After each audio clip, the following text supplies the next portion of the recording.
here's what I personally have to say. Like, if the Eagles were a college football team, I would stop accepting money to play in Tampa. Like, this has become a house of horrors. Like, we are like Sanford. Sorry, Cortland Finnegan, accepting a bag to go down to Tuscaloosa. Now, I know we don't make the schedule, but damn, if we might as well. It'd be better if the team stayed home. It really would, because like the bad feeling coming off a game like this, the narratives that are popping up, and people can listen. I understand big market, quarterback on the docket, coach on the docket. Like, this is going to be messy talking about this stuff, and I know I played there, but I'm going to talk as honestly as I can. Because being popular in that building, I love the people in that building, and they can turn it around. But this isn't even close, like from the coach and then the quarterback. Okay, and I know the defense isn't great.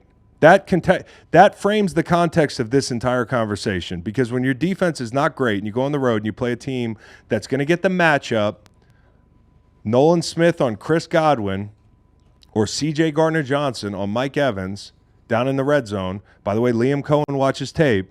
He watched that bunch bump down in that little stack down there in the red zone where they hit Drake London in a different way, but they got there with the same mechanism. And they get the matchups, and they jump you. And in the second quarter, you got 0 yards, and you're missing opportunities. I understand that this is not fair to Jalen Hurts. It's not fair to the offense to lose A.J. Brown, to lose Devontae Smith. It's not fair to lose Lane Johnson. But you just did this last week. You know, once you show me you're capable of it, and that's the terrible thing is, like, last week they made a lot of mistakes that they won in spite of. I guess they thought they'd go on the road and do the same thing and win. You ain't that good. You're not good enough to do this stuff. You're not good enough to miss Saquon Barkley. The very first play, you're down 7-0. Very first play from scrimmage. And listen, I know people want to hear about the coach and the quarterback, so I'm going to tell you what I think. Do I think Jalen Hurts is the guy? Yes, Jalen Hurts is the guy, but not every guy is the same in the NFL. And when you're getting outdueled by Baker, and I think Baker's a good quarterback, but who's turning that game off yesterday and saying, even with the injuries, can you confidently say Jalen's better than Baker? And I love Baker. I can love Jalen too. I loved him in 22. I think he's had some really great moments. This isn't me overreacting to 4 games. This is now 11 games or so. So I held my tongue the second half of last season because I want to give him the same treatment that I've given other quarterbacks, like Josh Allen, like like Burrow, like guys that have been to the damn Super Bowl and been where he's been. But with the opportunities that you have, and they're going to be fewer in games like this, when you go on the road, you have to hit them. So, yeah, the defense sucked. We know that. You know, you're down 2 guys outside. We know that. But are you going down there to try to win the game? Because last time I checked, you can do this. You can beat this team. You did it last week down guys. The first play of the game, when Saquon's on Joe Tryon-Shoyinka and the down gets extended and Joe's facing Jalen Hurts, like he's lost Saquon, that's got to be 6. There are blue-chip quarterbacks in the league that make you pay for that. Right. And that's my only thing, is like either we need to stop having this conversation about like he's beyond reproach, or you got to put into context who he might really be, and we have to work around it. Because there's a lot of guys that aren't perfect in the league you can win with. You can win with Jalen Hurts. He's done it. But you can't come in with that fucking game script. You can't come in there and not hand Saquon the ball. You can't come in there and be not on your details. You can't come in there and miss the opportunities. When you're down 30-16 and you have an opportunity to make it a 1-score game, despite everything you've done, you can't pat the ball back there like you're baking a cake, especially when the blitzer, he didn't come from over here. He came right up the middle. Saquon got a face full of him, and he got pushed right by you. Where do you think he's going to be next? On your throwing arm. So, like, I've said this all year. The mistakes from him happen late in the down, right? Yep. So be decisive. We looked at the interceptions. Most of them were over 3 seconds. And the McKinney interception week 1, 3.5. Jair interception, 5 seconds. You go to week 2, Bates, 3.5 seconds. The Tyrann Mathieu interception happened a little quicker, 2.5 seconds, more of a bad decision. But then, yeah, the Granderson strip sack last week, 6.5 seconds. And then you mentioned David, that was 4.5 seconds. Dude, and I feel like we're all so, I don't want to criticize Jalen because Jalen's a fantastic player. He's done some amazing things. Like, I was never an MVP candidate, so don't get me fucked up and thinking, this is me as a fan, as an analyst. And as a fan of the team, I watched the games and it's not perfect and you kind of got set up to fail yesterday with some of the injuries, but at least be close. At least keep the game close. At least figure out a way, if you're going to make a mistake, make it in a way that we can all live with. I can't live with missing those opportunities. I can't live with the defense. I can't live with the tackling. 11 missed tackles. Mm-hmm. Okay, I'm not going to put it all on the D-line. They can't fix the fact that they're not a special group. Okay, there's one guy that I think needs to win his matchups in Jalen Carter. Mm-hmm.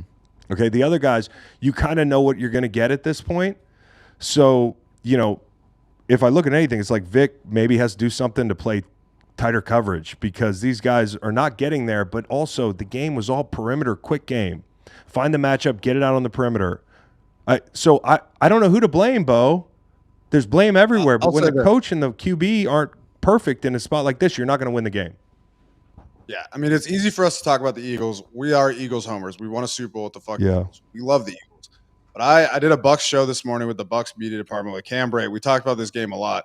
I had to say, the Bucs came out ready to play. Their first 15, I love the way they did it. They knew that they were going to have a bad matchup on the inside with the interior of the Bucs O-line and Jalen Carter, Jordan Davis.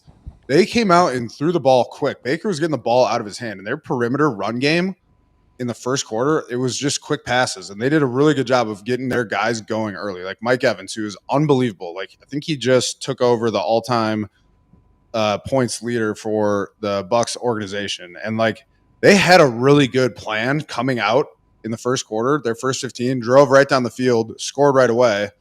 So hats off to them for their first 15. But then the Eagles did not respond at all by going they should have gone to their number one playmaker, who has been carrying the team through the first couple games.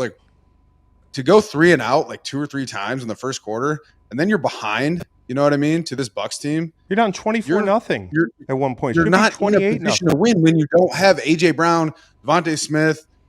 You're not going to win like that. You know what I mean? And so it's just it's very frustrating. I think Eagles fans, rightfully so, are frustrated. But Chris, you know what this game reminded me of?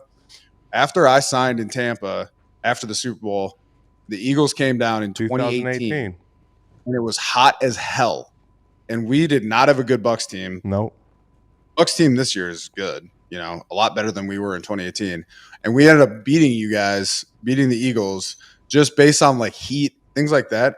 They talked about the heat a lot of the broadcast. I legitimately think it was a factor. The defense was on the field so much in the first half. I think the time of possession was 20 minutes to 10 minutes, and the defense was absolutely gassed. And that's the problem. So that's why the Bucs were able to run the ball at the end of the game. But the Bucs should never be able to run the ball on the Eagles. And Bucky Irving is a real revelation for them. That guy must weigh 250. He's listed at 180, but that's crazy because he runs he's a grown man. And to my point earlier, I don't think Nick's doing a great job. I don't. It's just point blank, especially when your job, and I like Nick. I'll say this over and over again, I'm not discounting. He's had a really good winning percentage. He got this team to the Super Bowl. But since Shane left, it's been hard to I have not seen the quarterback look the same way. So there's culpability there because every quarterback should be every quarterback should be supported in the NFL. There's only a couple guys that I'm hey, come on, you got to make this work. I'm not putting it all on Jalen. But what I'd like to get away from in this fan base is that every time you talk about a quarterback, it's like politics. That's not what it is. We all want this team to improve. This team can improve. He can be the guy. He's shown that. But he has to play better. And you can say it's unfair. It's unfair to have your guys down and be down 30-16 and all that stuff. But you got 0 yards in the second quarter. What's funny? Someone's saying that Jalen Hurts equals Jameis Winston. No, he doesn't. He really doesn't. And that's the problem with this whole quarterback thing is either the guy's a bum or he's an MVP. If I'd have said Jalen Hurts wasn't a top 5 quarterback last year, and I did say that, then people lose their minds about that.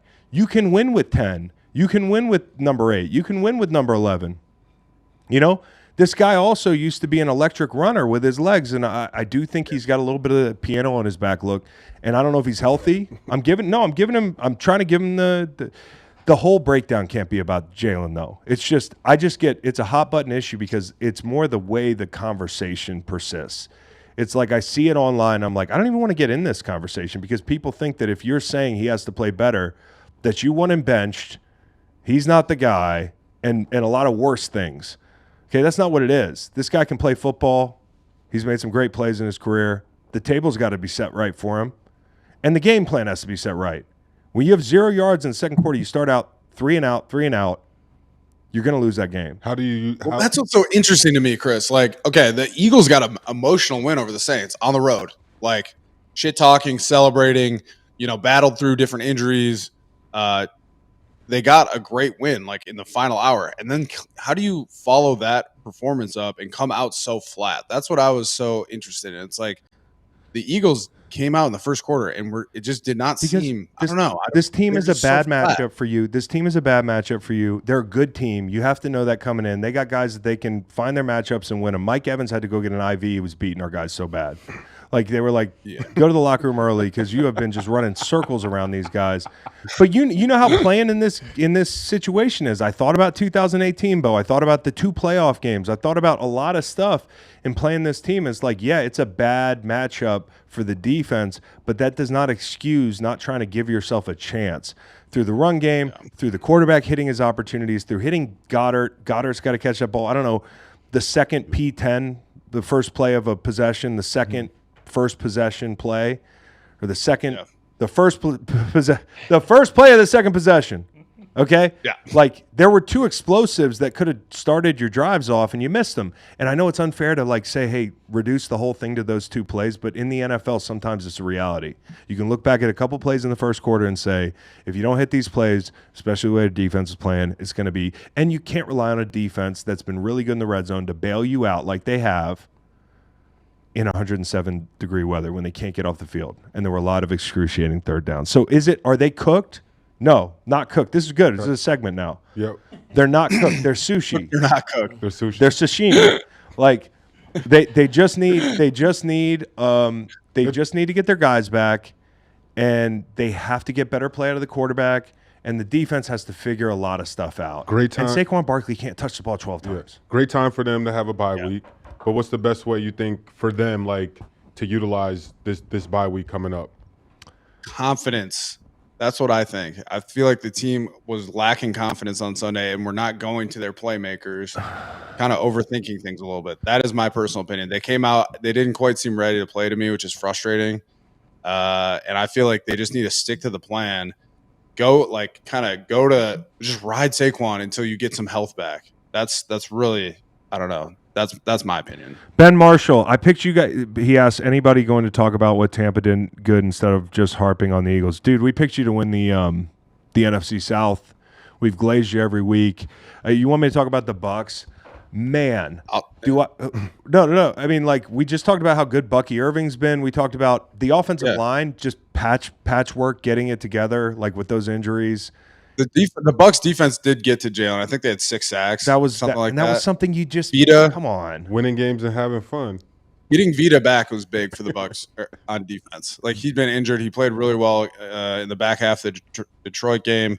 He missed last week. He had a really nice sack on Jalen. He was a problem for, like, landing in the low red zone. He, like, crossed Jurgen's face, made a nice stop. Like, the Bucs did play well, but I think the Eagles just completely underperformed, and that's why we've been fucking going over it. Well, it's why we're going over. It's why the next breakdown is so important. And just for the people in chat who are pointing out that, like, the Eagles might not be able to beat the Commanders, I told you that last week. Okay, so don't told you so on me. I'm telling you, this team here, the Commanders, is pretty good. And the Bucs deserve a lot of credit. We should talk about it. What I like about the Bucs is they're so ambitious. Like, with Baker, you would have thought, oh, they're going to manage things, like, even though it's not really his strong suit to be like a manager. Like, he really is a guy that takes chances. They take chances. Cohen's done a great job. And to your point, getting the sacks, I mean, like, that was not what I expected coming in this game.